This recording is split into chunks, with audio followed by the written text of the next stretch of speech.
الحمدللہ رب العالمین والصلاة والسلام علی سید المرسلین اما بعد فاعوذ باللہ من الشیطان الرجیم بسم اللہ الرحمن الرحیم الصلاة والسلام علیک یا رسول اللہ وعلی آلک واصحابک یا حبیب اللہ۔ میرے آقا علیہ الصلوۃ والسلام فرماتے ہیں کہ جو مجھ پر 100 بار درود پاک بھیجے، اللہ پاک اس کی دونوں آنکھوں کے درمیان لکھ دیتا ہے کہ یہ بندہ نفاق یعنی منافقت اور دوزخ کی آگ سے آزاد ہے، اور قیامت کے دن اس کو شہیدوں کے ساتھ رکھے گا۔ اللہ کریم ہمیں حضور علیہ الصلوۃ والسلام کی ذات پر کثرت سے درود پاک پڑھنے کی توفیق عطا فرمائے۔ حضرت سیدنا امام غزالی رحمۃ اللہ تعالی علیہ نقل فرماتے ہیں کہ حضرت سیدنا ابن السمہ رحمۃ اللہ تعالی علیہ نے ایک بار اپنی زندگی کا جائزہ لیا اور اپنی عمر گنی تو ان کی عمر تقریباً 60 سال بنی۔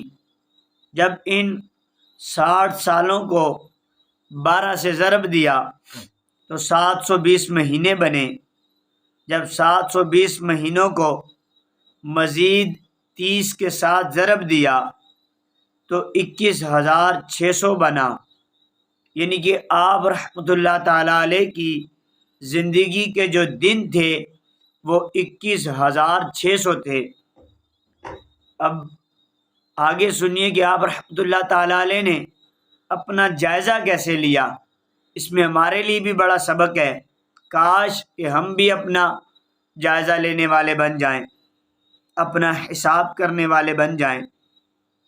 کہتے ہیں اب وہ اپنے آپ سے کہنے لگے، جب حساب کیا کہ میری زندگی کے جو دن ہیں وہ ابھی تک 21,600 دن ہو چکے ہیں، پھر اپنے آپ سے مخاطب ہو کر کہنے لگے کہ اگر مجھ سے روزانہ 1 گناہ بھی سرزد ہوا ہو، یعنی روزانہ اگر 1 گناہ بھی کیا ہو تو اب تک میں 21,600 گناہ کر چکا، جبکہ اس مدت میں ایسے بھی دن شامل ہوں گے جس میں ایک دن کے اندر 1,000 تک بھی گناہ کیے ہوں گے۔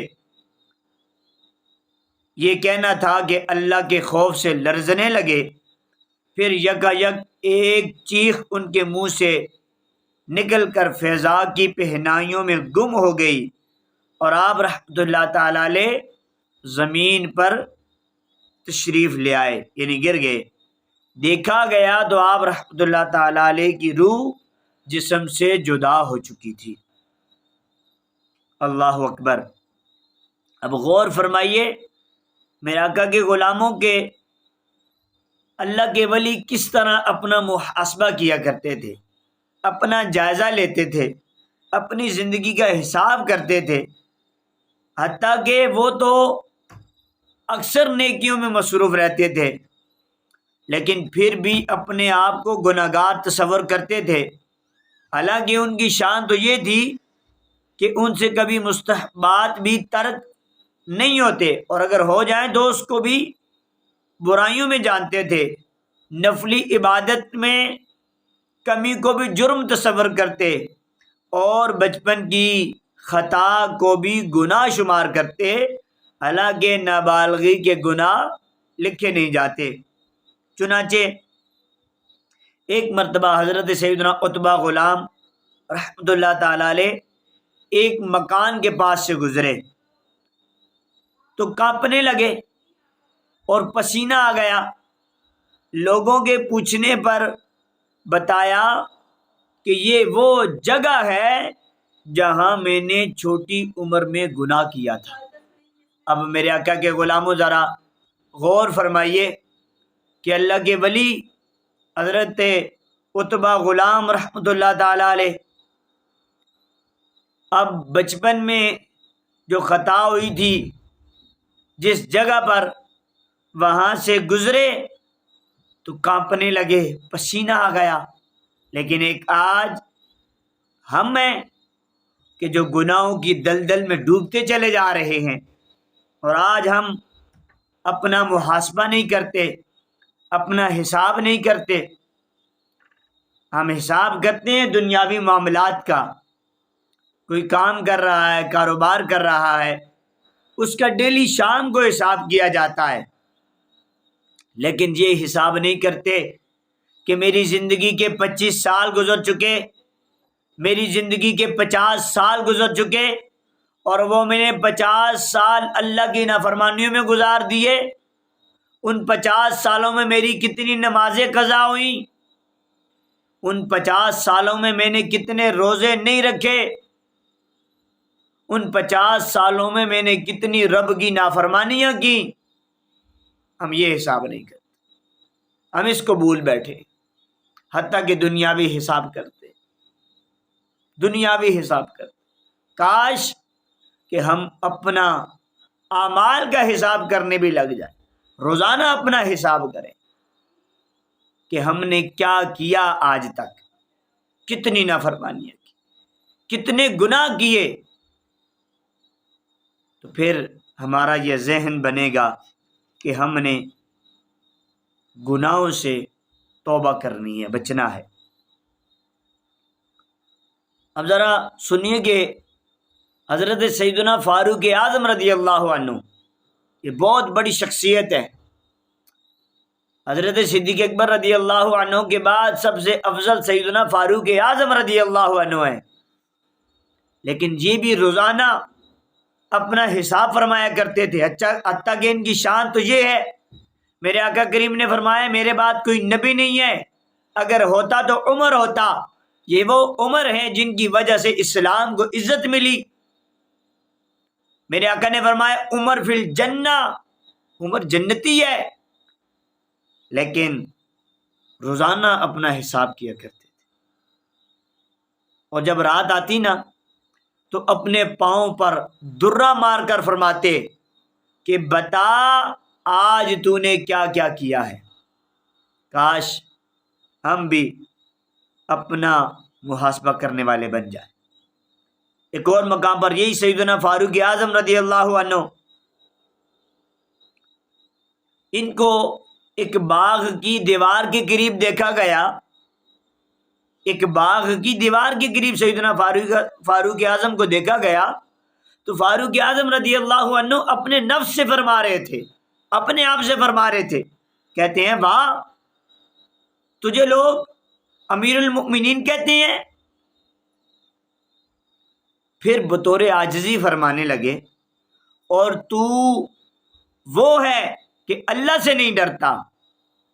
یاد رکھ اگر تو نے اللہ کا خوف نہیں رکھا تو اس کے عذاب میں گرفتار ہو جائے گا.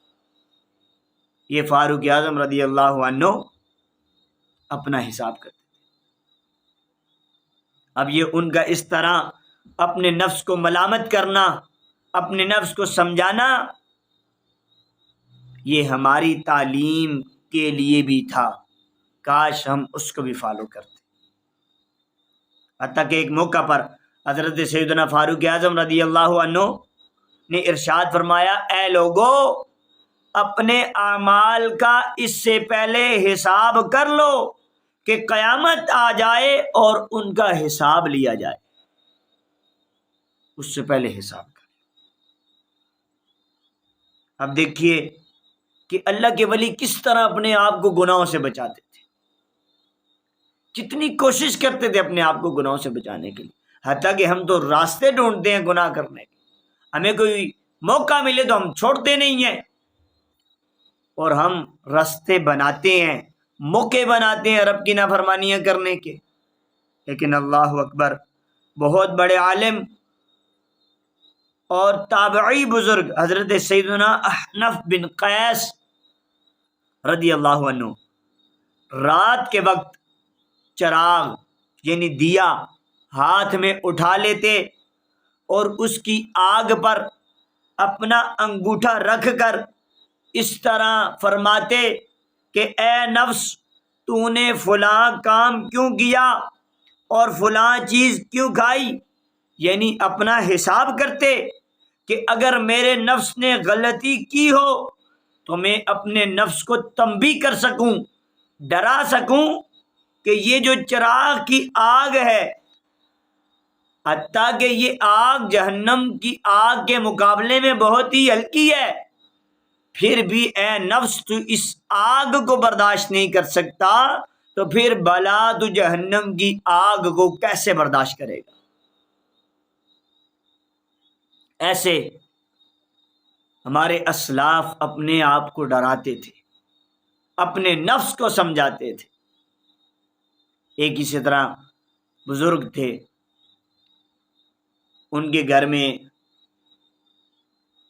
کہیں ایک نوجوان شہزادی تھی، کوئی رہنے لگی، تو نفس نے بہکانے کی کوشش کی کہ گناہ کر لے، لیکن کیا آپ رحمۃ اللہ تعالی علیہ نے دیا جل رہا تھا، دیے کی آگ پر اپنی انگلی رکھی، اب انگلی جیسے رکھی نا تو آگ نے انگلی جلائی، ایک دم ایسے منہ میں، پھر اپنے نفس سے فرمانے لگے کہ اے نفس دیکھ، تو یہ دنیا کی آگ برداشت نہیں کر رہا اور نہیں کر سکتا تو، کہتے ہیں اگر تو گناہ کر رہا ہے، اگر قیامت کے دن تجھے جہنم میں ڈال دیا گیا تو جہنم کی آگ کیسے برداشت کرے گا؟ ہمارے اسلاف ایسے اپنا محاسبہ کیا کرتے تھے، اپنا حساب کیا کرتے تھے۔ کاش ہم بھی اپنا حساب کرنے والے بن جائیں۔ حتیٰ کہ یہ تو وہ لوگ ہیں جن کے سارے اوقات، سارا وقت نیکیوں میں صرف ہوتا ہے، گناہوں سے بچے رہتے ہیں، نوافل کی کثرت، قرآن کی کثرت،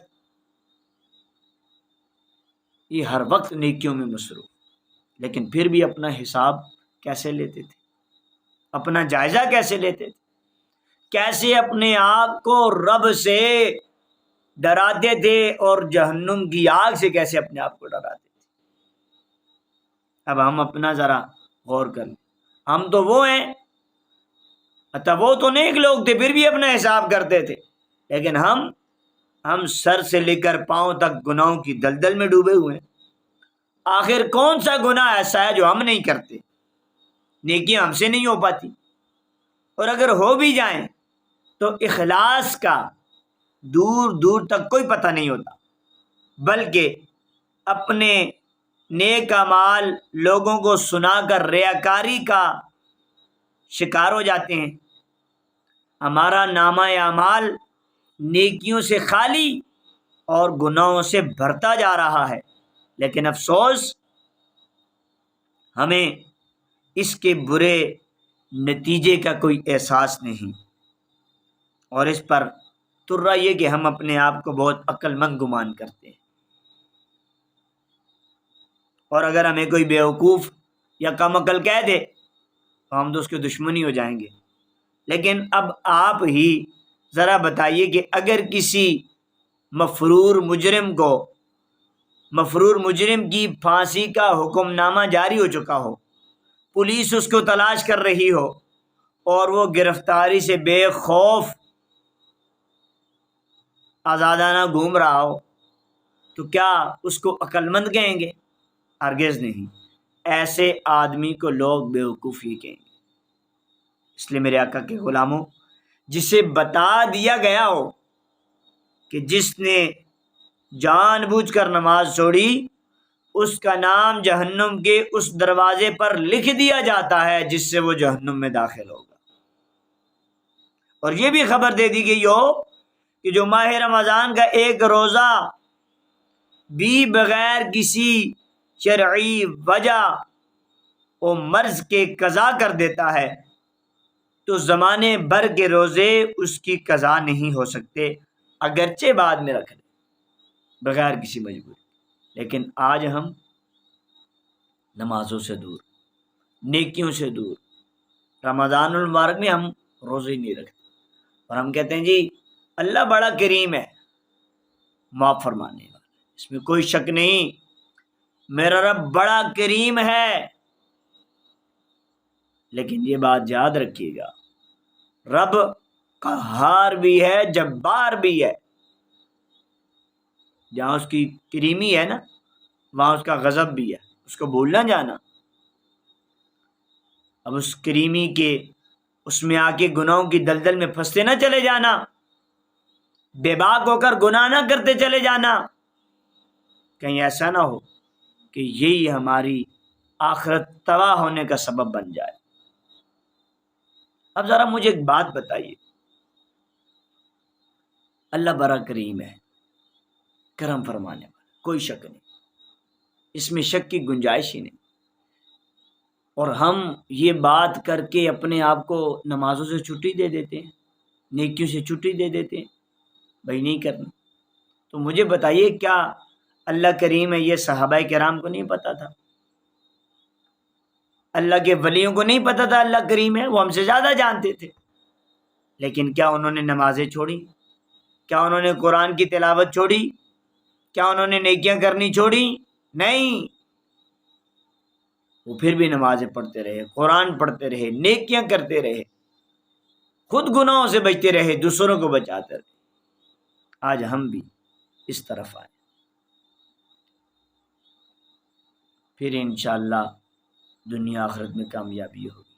اس لیے میرے آقا کے غلاموں، اپنا محاسبہ کریں، روزانہ رات کو سونے سے پہلے اپنا محاسبہ کیا کریں، کیا میں نے آج 5 نمازیں پڑھ لی؟ آج میں نے کون سا گناہ کیا؟ پھر سونے لگے نا، نیند بھی ایک موت ہے، کیا پتہ صبح جب ہماری آنکھ کھلے کہیں قبر میں نہ کھلے، تو رات کو توبہ کر کے سویں اور اپنا حساب کریں کہ یار آج دن میں نے کتنے گناہ کیے، کون سا گناہ کیا، کتنی عبادت کی، پھر اس حساب سے اپنے رب سے معافی مانگے، توبہ کر کے سوئیں سچے دل کے ساتھ۔ میرا رب بڑا کریم ہے، وہ ضرور ہماری بخشش فرمائے۔ اللہ کریم کی بارگاہ میں دعا کرتا ہوں، اللہ پاک مجھے اور آپ کو اپنا حساب کرنے کی توفیق عطا فرمائے، اور گناہوں سے بچنے کی، نیکیاں کرنے کی، اور نیکی کی دعوت دینے کی، برائی سے منع کرنے کی توفیق عطا فرمائے، آمین، بجاہ النبی الامین صلی اللہ علیہ وآلہ وسلم۔